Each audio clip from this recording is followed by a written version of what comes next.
Chris, there is one leader that I know who has led more transformations than any other leader that I know. Who's that? That leader is Optimus Prime. Like, since 1984, he's been saying Autobots roll out, and everyone does it. It all works all the time. I wasn't expecting that. That's for sure, Pinaki. But it's a nice blast from the past to call back the Transformers. That's right. Like the voice of Peter Cullen, we all resonates with all of us. But have you had a leader that you looked up to as a kid? Yeah, actually, I was having this conversation actually with my brother about how, we're not really. There's lots of people that say, "Well, that's just who I am. I am this way," and I think that's a cop out, and it's a cheap way to kind of cop out on the real fact, which is we're just influenced. Who we are, we're just influenced in so many ways by so many people, and so leadership comes in so many different forms, shapes, sizes. It comes from from when you're thinking about your parents and the roles that they played in inspiring you, your teachers when you're younger, obviously different managers, bosses, for anyone that goes to church, it could be your youth pastor, or there's just so many forms. And I think for people that when you think about who inspires people the most, it's not necessarily the prototypical leader, the command and control leader that we think about. It's ones that resonate on an emotional level. And so I think whenever, and I love that question, Pinaki, I think whenever people think about who have been the most inspiring leaders that they've worked with in their past, it's not what we always think about when we typecast, what we call sort of quote unquote leadership material. It's right. And leadership is tough, right? It's a tough thing, and it's a tough place to do and be, right? Like I have a funny thing when I talk to other business owners. It's like, I'm like, I always know they're business owners or leaders because when I, start the conversation, I'm like, hey, how's it going? And they'll always respond like, oh, it's great, super excited, so much is going on. But then you'll see on their face, they're just like, some agonizing pain behind, like they're constipated or something like that, because there's so much to leadership that it's not an easy question to answer. So welcome and hello, friends, to Why Does It Feel So Wrong to Be Human at Work, the podcast where Chris and I look at each other and go, what the F is going on here? In this episode, it's Why Does It Feel So Wrong to Be a Leader, or Why Do You Want to Be a Leader? I'm Pinaki Kathiari, CEO of Local Wisdom, and with me I have the amazing Chris Lee, Vice President of Communications at Gallagher. Let's get into this. How do you see this topic, Chris? Yeah, I think it's an important piece. It's important to think about the idea of leadership.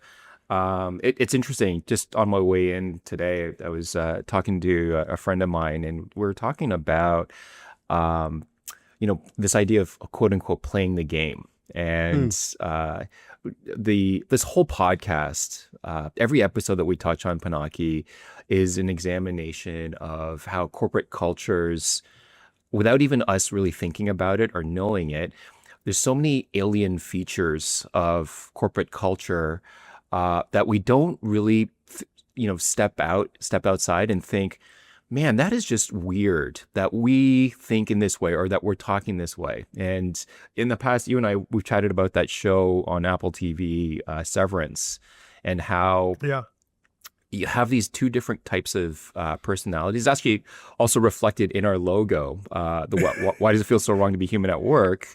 And the idea is that your personality with your friends and family is so vastly different from your personality in a corporate environment. You use different language, you dress differently, you react emotionally to different things that you would never react in the same way in the real world.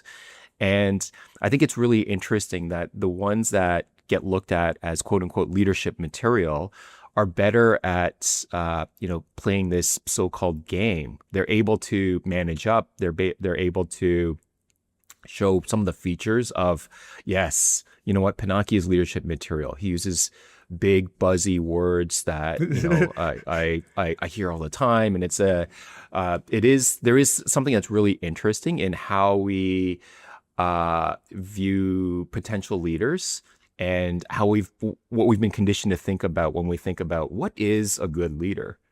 That's right. It's funny. I like how you said alien features before. That's kind of I think it might have been the things that we develop in this relationship with work. And yeah, like, right. It's like leadership is kind of like, it sounds good on paper. Right? Almost that kind of defines leadership, especially in this day and age, because change happens so much. And I think we'll get into that in a little bit as well. But it is, you're right. It's not what everyone expects until you're there, right? Until you're in there. Like a lot of times, I tell people that, I have my own business, things like that. They're like, oh my God, wow, it must be amazing to be your own boss and all of that. And I'm like, yeah, sometimes, I'd love to have someone to tell me what to do, because it's hard all the time. So kind of like leadership and business ownership is a wild ride. It's a roller coaster. And like when it's good, it's really good. When it's bad, it's really bad. And the differences could be within seconds, right? So it ain't easy being a leader. And you know what? It shouldn't be, because that's what we're digging into today's episode, right? So like, what does it mean to be a leader? And like, why do people want to become a leader? Like what motivates people to become a leader? What do you think about that, Chris? Any, even from your personal experiences or people Yeah, so I think the most obvious attraction about the idea of being a leader is, for a lot of people, it's not necessarily the role of leadership, but it's more some of the things that it comes with, right? So on the surface, leaders tend to get paid more. They tend to have like a higher status. So it does come with, like, these are sort of perks of the job, right? You get, but at the end of the day, what leadership really represents is accountability.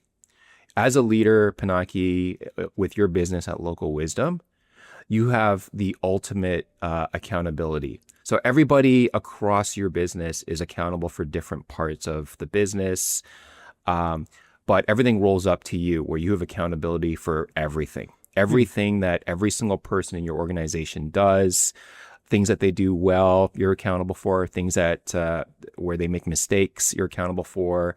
Weird interactions with different clients, client complaints. Like you just, that's at the end of the day, that's ultimately what it amounts to. Is just, it's accountability. That's so right. I have a fun story about that. And when I was kind of thinking about the same question, like what does motivate people to become like leaders or leadership? And I was like, let's ask AI. So this time I went to Perplexity AI to see why people want to become leaders. And fascinating results. It came across like 10 studies across multiple industries, which summarized the reasons why people want to become leaders. And there's 5 things. There was number 1, a desire to affect change. Number 2, career advancement. And that probably goes into like pay, including the next one. Number 3 was professional development. Number 4 was power and influence, which speaks to what you talked about, status. And number 5 is self-efficacy, basically like proving to yourself that you can do it. And those were like the central motivators. And meanwhile, although there were these other 3 motivations that were reported, but they were not reported as frequently. So they were less frequently reported. And the number 1 of those was the sense of duty and obligation, which goes into the accountability that you said, like, I am accountable for the results. I am obligated for this, right? So it's interesting. And the other 2 real quick was the altruism, which was noted particularly more in women, and this quest for security and respect. So it's interesting to note like what different people strive for, this like leadership role. Yeah, and one thing that I wonder if people think about leadership in this way too. So as we talk about, your sphere of accountability is bigger. I think most people think about leadership's accountability as being, what does my team or what does my department have to achieve, or what is my company, what goals are we trying to achieve? but a lot of the accountability is also you're accountable for people's lives. Mm-hmm. The team around you, you're accountable for their successes, their growth, their ability to grow their careers. And I think it's too often, I think that accountability for leaders gets indexed Mm-hmm. relative to we have goals to achieve as a team together, and I think that's where the biggest opportunities come, because you think about what gives people the most satisfaction in organizations. So often it's having a leader that does inspire you the same way that your youth pastor or that your dad when you were a Mm. kid used to inspire you, right? Yeah, it's there's so much that goes into it, right? Like, kind of, even when you kind of take a step back and be like, what is a leader at the end of the day, too, right? It's kind of like then there's so many different definitions of it, and you kind of like look online, but it's kind of like it's like someone you could find yourself being, or someone who's going somewhere where you want to go. And there's a litany of different things if you kind of just look it up and see what's on social media, like someone who guides and helps and listens and teaches and respects, someone who's there in difficult times, someone who inspires and motivates, someone who actually like makes people feel like they want to do something rather than having to do something, right?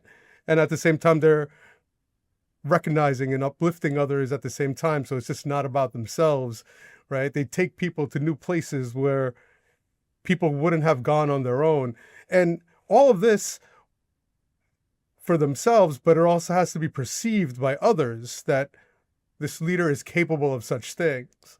And it was kind of funny. That's like a lot of work, and that's a heavy burden. And how do you even like learn how to all those things, right? So that's the kind of other sides of leadership that people don't think about. This is a lot to take on. I love that, because I think one of the things that when we talk about what is quote unquote leadership material, it tends to be the same template, right? So it's that type A alpha male personality, and those are the ones that get looked on as leadership material. Mm-hmm. So when you do get to see women and visible minorities, where they get chances and are viewed as leadership material, but it really only happens when they exhibit those same characteristics of that white alpha male that's evocative of that old school top-down command and control style of leadership. And I think that's where every great author that you and I chat about, it comes back to we need to redefine what real leadership really is. What does it mean? And all the things that you just talked about, where a really good natural leader, it's not necessarily the most knowledgeable, the most Mm-hmm. experienced. It's someone who can get the most out of their team, right? Yeah. And I think most organizations, if they were willing to spend more time thinking about what is that kind of leader that does get the most out of their team, they'd be surprised at how often it's different than that old school, permission-based type of leader that we've allowed ourselves to think about when we think about leadership material. Like, do you agree with that? I do. And it is funny because in the research, there's like different reasons for this too. That why it's happening, right? But one thing that I found funny about that list is that there's nowhere on that list that kind of talks about, where are we going, right? Like, if someone can be really good at all of these things, then how could we make sure that they're taking us to the right place? Which is why with that like accountability that you spoke about earlier is so important, right? Like, it's not only a tall order for this human being to be all of this, but a leader has to really, really, really be doing the right thing because you're guiding a bunch of other people there, right? So that's an interesting thing. A leader has your best interests at heart, is what you're talking about, right? And that's not easy to achieve.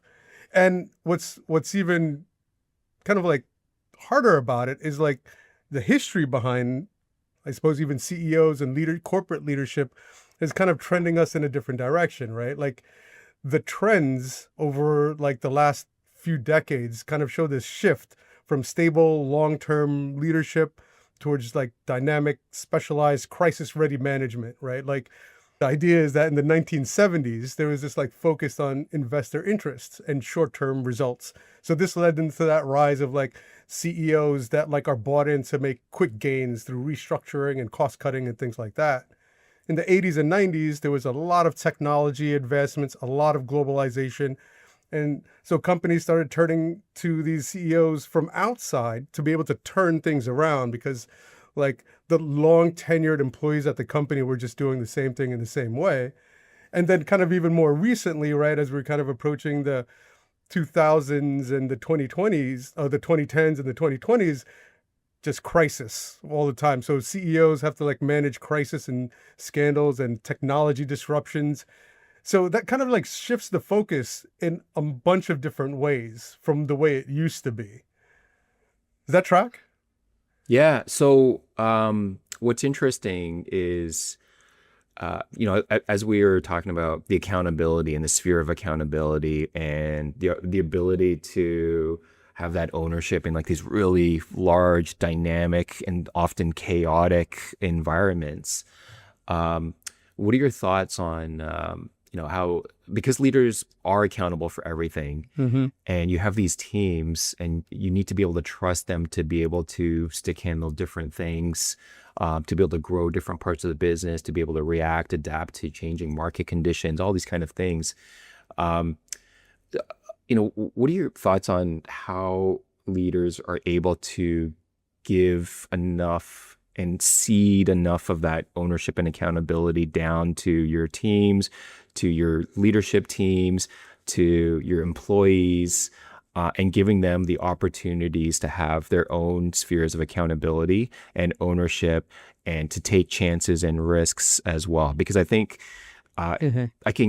I think most people probably have experiences with leaders who have a really hard time letting go because like we can't screw this up. Like this is really important for us. I want it to be like this, and this. And so you're not really giving as much opportunity because you're not you're. I think trust is probably a big element of this, but Mm-hmm. uh, what are the opportunities to give your teams the ability to take the ball and see what they can do with it? Yeah. I I think the core of it is you have to be it, right? Is the core of it. It's kind of people will like replicate what you do as well as a leader. You're kind of like showing everyone what it's supposed to be. And it's kind of like this extreme degree of like empathy around everyone because it's like not everyone learns the same way, does the same way, reacts the same way. So as a leader, kind of being attuned to all the different types of folks around you and what their needs are and how best to work with them is going to be really important. But all in all, you want them to do the same for others and etc. So you just have to kind of be what you exemplify as leaders for everyone else, right? It's just the parent to child thing, right? You can't teach your child to be polite if you're not polite, right? And that's just the way it is, right? Does that make sense? That's the kind of first and foremost.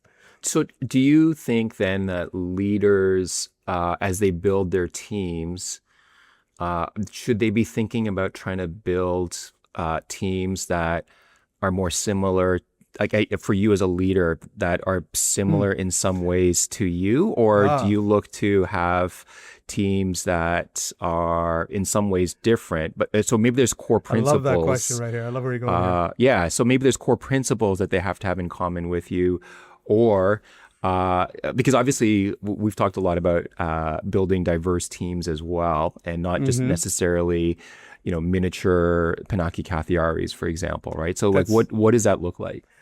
that's absolutely correct. That's so important. Uh, I think it does come into those like creating certain parts of like what's going to always be there versus what can we play with and what can we change, because you're right, like we don't want everyone to be the same. We do need to have folks with varying like ideas to kind of even question leadership. One of those things is that I think is to create like rules. And it's first, actually, if I even kind of take a step back, it's like first knowing yourself and why you want to be a leader. Why is it that you're here, right? Like, what are you trying to achieve? Is this for yourself? Is this for someone else? What you said earlier about like uh, sharing accountability. One of the things that I said to myself mainly, and I think I've said it out loud to the team as well, but it's like my thought process in becoming a leader is that when we win, it's because we all did a great job together. And if we fail, it's my fault. Right. And it's my fault because I wasn't strong enough to make the right decisions. I wasn't smart enough to hire and train the right team. I wasn't careful enough to check myself and speak with clarity, or I wasn't fast enough to seize opportunities. There's so many ways I could fail, but it's a burden that I put on myself so I could set myself up for the right mindset to become this leader. And that could be different for different people, but that starts creating rules for myself and kind of how I react to things. It's like when you talk about like company values and stuff like that, right? Like people say that company values are just like corporate BS. And mostly I think they are. But if you make them not BS, they will come in so handy to help make decisions for you and for everyone else. Like our local wisdom values come in so handy because we incorporate them into everyday things, right? So it is a give and take of like freedom to kind of paint your own way of being your own leader, but holding true to certain things that you want to see no matter what, right? There's certain rules that we have as society that make me feel comfortable. Like I'm driving on the road with you and I'm comfortable that you're just not going to like come in my lane and cut me off and things like that, or just like hit my car. Like I have to know that, right? So these are things that kind of ground us. I think that's spot on. And I think one of the things about leadership is, and I think every organization has to be aware and conscious of what's happening in terms of what the right style of leadership is that you can build, very successful teams around. And I think it does require eschewing the traditional notions of what leadership is. So if you start with the most experienced, the most knowledgeable, the most decorated in terms of certifications and education and things like that, and look beyond that to what are the real characteristics of leadership that people actually want to follow, and they behave in different ways because they find inspiration in this style of person, and I think those are really the more important characteristics that, whether it's Brene Brown or Amy Edmondson or Simon Sinek or Adam Grant or any of the authors that you and I regularly touch on when we're chatting.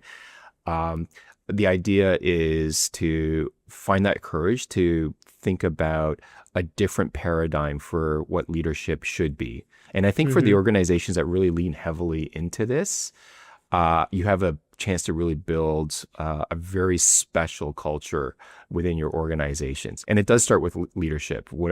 I ultimately, it does start with having the strong, charismatic leaders that, people resonate with. It's, yeah. So something you said kind of like touches home, right? Because like to change, or that trend that we just kind of I just talked about as far as where leadership is going and whatnot. Like it's one of the things that we have to do something about, right? Because we have to. I mean, that's what the point of the podcast is. Why does it feel so wrong to be human at work? Let's make work not feel wrong. Like you remember the movie Black Panther, right? The first one, great flick. But there was a part of that movie that really like hit me during that like dream sequence where like T'Challa sees his father, and his father tells him, "You are a good man with a good heart, and it's hard for a good man to be a king." And I was just like, I don't know that. Well, first of all, it was a very emotional scene and everything like that, but my heart just sank. And it was basically like the theme of the story. Leadership is about balancing moral integrity with like the true crap that is human existence and human societies, and in the ways that we treat each other, right? And it touched me because, like, as you know, the values we set in motion have to be rooted in honesty, unity, and growing as a human society together. And that's all really important. And it's a lot of work. And kindness might be seen as weakness, as some say, easy to manipulate. And that's why like leadership always comes with these difficult decisions all the time, right? We're dealing with people's lives, and anyone who follows us is going to become us. So we have this like interesting responsibility to society in that way. Yeah, one of my favorite things, Panaki, is your own personal journey of growth and understanding your own brand as a leader, and being intentional about making adjustments so that you can be a Mm, more effective leader.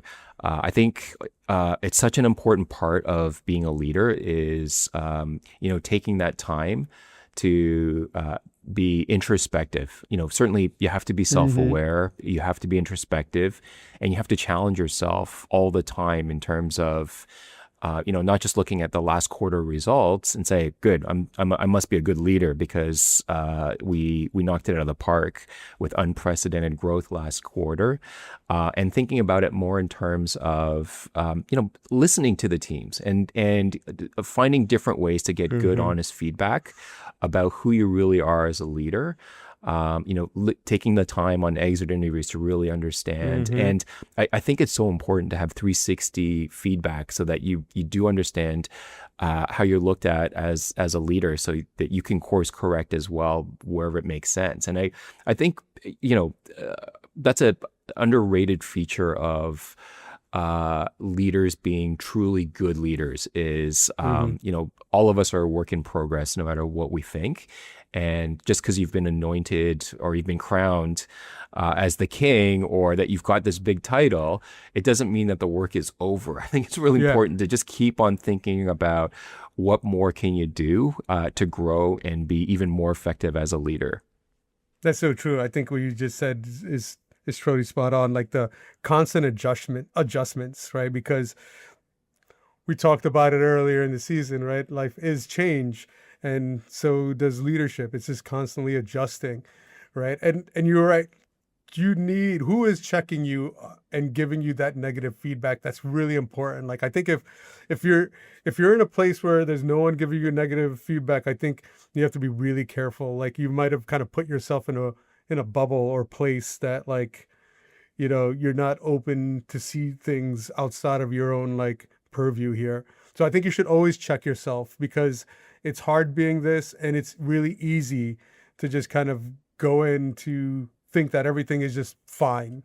Yeah, and one of the things that so this year Gallagher has come out with its Mm, latest state of the sector employee communications report, and one of the new things that have surfaced in this report for the first time in terms of a barriers to success for communications teams. Change fatigue mm, was made top billing outside of capacity and time issues. And then the other thing that came up was as a key priority is creating visibility for leadership and supporting manager communications. And so these two come hand in hand, right?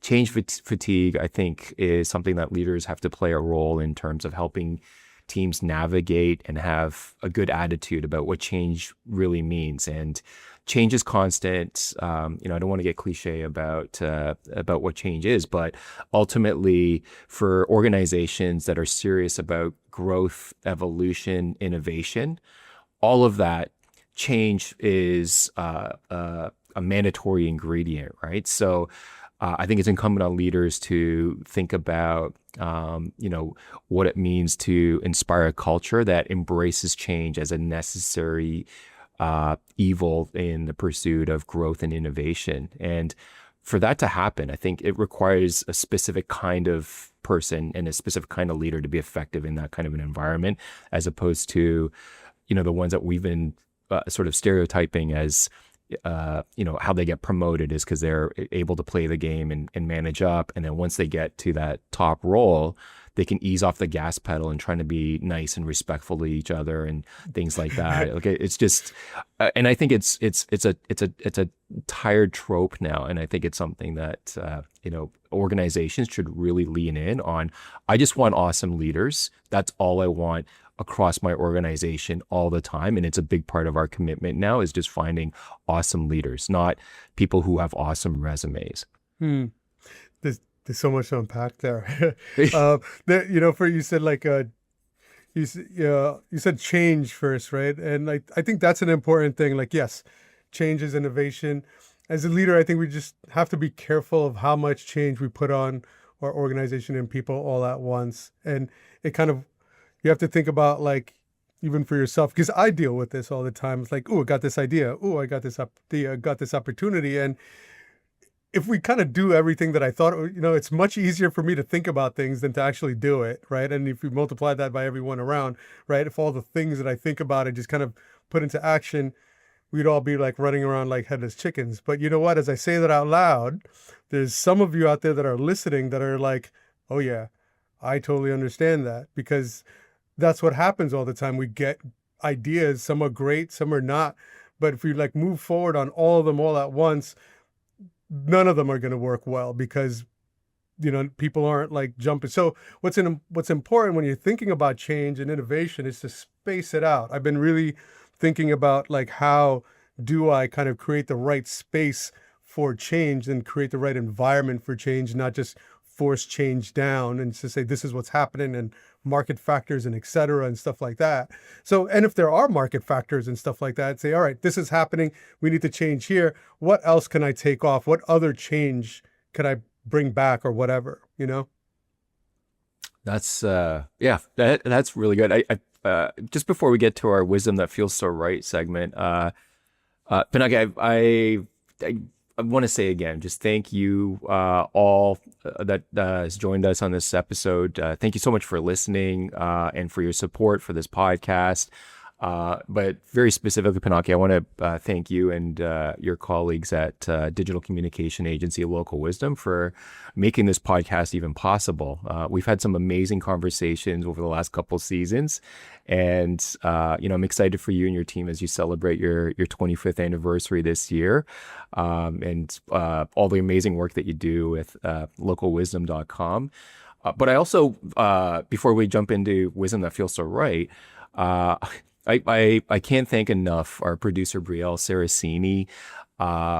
You get the privilege of working with her every day at Local Wisdom, and it's she's fantastic. And obviously a big thanks to our friends in the booth at SPX. So Bill, Taylor, Vince, thank you so much for helping Pinaki and I sound good, look good, and much appreciated. So let's get into it, Pinaki. What is wisdom that feels so right as it relates to our conversation today about, why does it feel so wrong to be a leader? No, that's right. The first thing that comes to my mind is actually is to really like pay attention to good leaders in your life, and how they make you feel, how they react to things. And I know for all of my career, I've been doing that. And recently I sent a message to former colleague or leader that I used to work with who just recently retired, and just sending her a note saying how much I learned off of her and how much I've watched her, and it's helped me in my leadership, stuff like that. I'd never said that to her before. She probably wouldn't have known it, and we weren't even that close. But things like that. So look out for good leaders. Another resource I'll share is something that's been in the background in my content consumption for like the last 10 years. It's called Manager Tools. You can find it www.manager-tools.com. They just have like great insights, great mindsets, from like how do you give feedback to how do you delegate. There's just some kind of core fundamental things that I've learned from there over the years. And the final book I'll recommend is Good to Great by Jim Collins. Just great ways on how to create teams and create organizational structures. Yeah, similar to you, my thinking around great leaders in our lives. Sometimes you find them in unexpected places, and it's not just people who are technically your manager or your parent or your teacher or a professor at university. I get inspired by my kids all the time. My son and my daughter have leadership traits in their own right. I see my daughter playing club volleyball, and she's a great example of a leader by example. And then I also see my son and how he interacts with his friends. And he's somebody who just people are just drawn to because he's charismatic. And Well, I get inspiration from both of where do you them. think they get that from? I don't know. But I think it's they're my kids, but I see things about them that for sure they don't come from me or my wife. But I marvel at some of the different ways that they've become Hmm. leaders in their own circles, and I draw inspiration from that. Yeah, I'm a plus one on good to great. I think the Jim Collins, it's an important tone. But the other one that I think is useful for people to think about is there's an interesting book called Humanocracy by Hmm. um, uh, Aaron Dignan? no. It's Gary Hamel. Gary. And Humanocracy, I think, is a great reminder that there's a human aspect of leadership as well. I think for all of these great books that we reference, it's all relating to our relationship with the human behind the employees, right? And it's not always about KPIs. It's not always about this. That's just the end zone, but you're bringing with you, you know, people that have different ways of being inspired and different ways to really spark that fire in different people. And I think it's such an important reminder for all leaders is recognizing that that's the mark of a truly strong leader is you understand people and how to work with people in addition to understanding, stated goals or organizational goals. That's that's so true. I think, like how do we all win together? And especially like in this time when I think we do need good balanced leaders who will bring people together and not apart. And we want to advocate for that. That's what we stand for here, type of thing. So if you want to advocate for that, if you found this episode valuable, please spread the word, rate, review, sharing it with your friends and colleagues. Let's keep that conversation going on LinkedIn and on different socials. So thank you all for listening, and we'll see you in the next time. And until then, transform and roll out.